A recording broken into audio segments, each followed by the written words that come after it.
লোকদেরকে আমরা একটি আহ্বান করার জন্য আমাদেরকে পাঠিয়েছেন। সেই আহ্বানটি হলো, আপনারা সকলেই জাকের পার্টির পতাকার নিচে আসেন। জাকের পার্টির সুমহান প্রতিষ্ঠাতা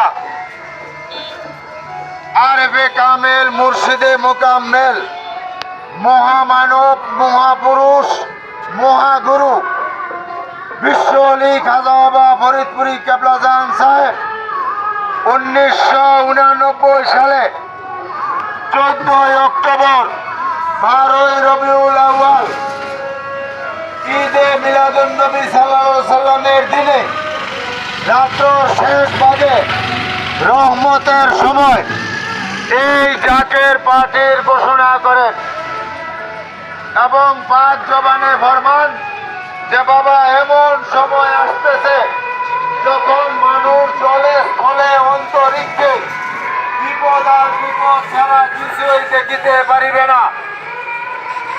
সেই সময় অলরেডি শুরু হয়ে গেছে দাদা।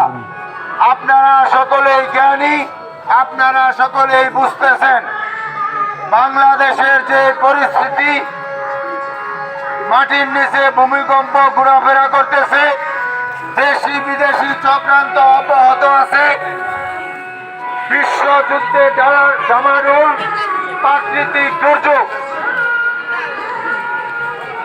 বর্তমান বাংলাদেশের পরিস্থিতির বাস্তবতায় 18 কোটি মানুষকে বাঁচানোর জন্য 17 কোটি মুসলমানদের ধর্মীয় অধিকার এবং মানবিক অধিকার সংরক্ষণ করার জন্য, অন্যান্য ধর্মাবলম্বী যারা আছেন তাদের ধর্মীয় অধিকার এবং মানবিক অধিকার সংরক্ষণ করার জন্য, পরাশক্তির হাত থেকে এদেশের মানুষকে বাঁচানোর জন্য, এই বাংলাদেশ নামক দেশকে বাঁচানোর জন্য, যার যার ধর্মীয় অধিকার শেষে পালন করবে, কল্যাণ রাষ্ট্র গঠন করার জন্য আমাদের একজন গার্জিয়ান, অভিভাবক দরকার।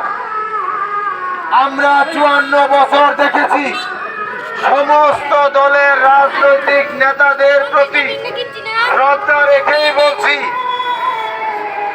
একটি পরিবারের গার্জিয়ান, অভিভাবক যদি ভালো হয় তাহলে সেই পরিবারে সকল সদস্যরা আদর্শবান হয়, সুশিক্ষিত হয়, সমাজে প্রতিষ্ঠা লাভ করে। তাই আমরা বাংলাদেশ একটি পরিবার, এই বাংলাদেশ একটি পরিবারের মধ্যে যার যার ধর্মীয় অধিকার শেষে পালন করবে। আমরা বাংলাদেশ দীর্ঘদিন থেকে আমরা মুসলমান, হিন্দু, বৌদ্ধ, খ্রিস্টান সবাই আমরা একসাথে আমরা বসবাস করে আসছি শান্তিপূর্ণভাবে।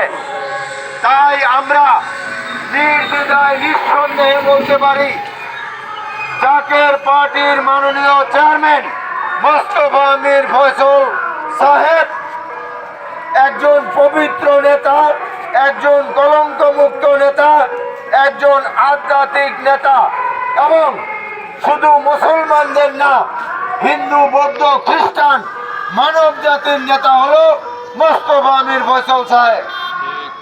এই বাংলাদেশে মোস্তফা মীর ফয়সাল সাহেবের মাধ্যমেই শান্তি আসা সম্ভব, জাকের পার্টির মাধ্যমে শান্তি আসা সম্ভব, গোলাপ ফুল প্রতীকের মাধ্যমে শান্তি আসা সম্ভব।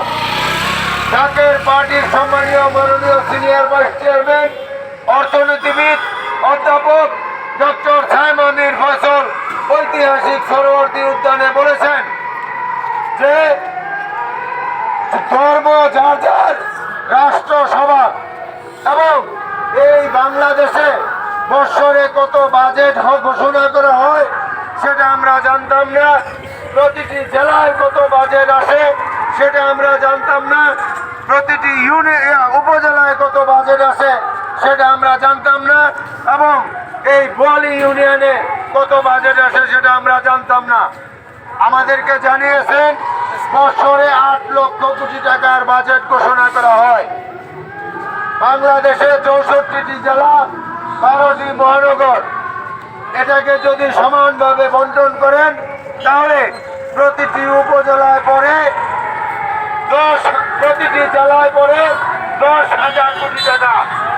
10,000 কোটি টাকা যদি পড়ে গাজীপুর জেলায় 5টি উপজেলা, 3টি পৌরসভা, ধরে নেন 5টি উপজেলা, 5টি উপজেলায়, তাহলে এই কালিয়াকৈর উপজেলায় বছরে পড়ে 2,000 কোটি টাকা করে।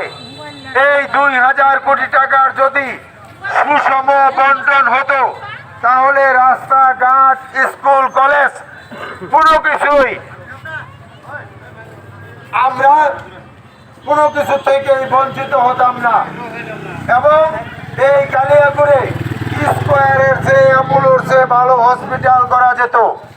সুষম বন্টন না হওয়ার কারণে আমরা এর থেকে বঞ্চিত হচ্ছি। তাই জাকের পার্টির দাবি হচ্ছে প্রতিটি জেলায় জেলায় বাজেট ঘোষণা করা এবং জাকের পার্টির দাবি হচ্ছে ব্লক চেইন পদ্ধতির মাধ্যমে নির্বাচন করা।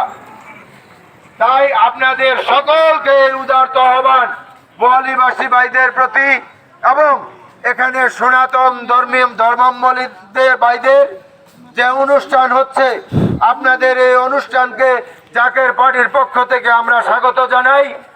সামনে তাই আবারও উদারত আহ্বান, আপনারা জাকের পার্টির পতাকার নিচে আসেন এবং সামনে ত্রয়োদশ জাতীয় সংসদ নির্বাচন যদি হয় তাহলে সকলেই গোলাপ ফুলের সমর্থন দিবেন এই আশাবাদ ব্যক্ত করে এবং আপনাদের সকলকে আবারও হিন্দু, মুসলমান, বৌদ্ধ, খ্রিস্টান আমরা সবাই একই স্রষ্টার সৃষ্টি এবং আমরা সকলেই মানব জাতি। তাই আপনাদের সকলকে আবারও উদারত আহ্বান জানালাম, আপনারা সকলেই জাকের পার্টির পতাকার নিচে আসবেন এবং গোলাপ ফুলের সমর্থন দিবেন। এই উদারত আহ্বান জানিয়ে আমি আমার কথা শেষ করলাম। আসসালামু আলাইকুম ওয়া রাহমাতুল্লাহি ওয়া বারাকাতুহু।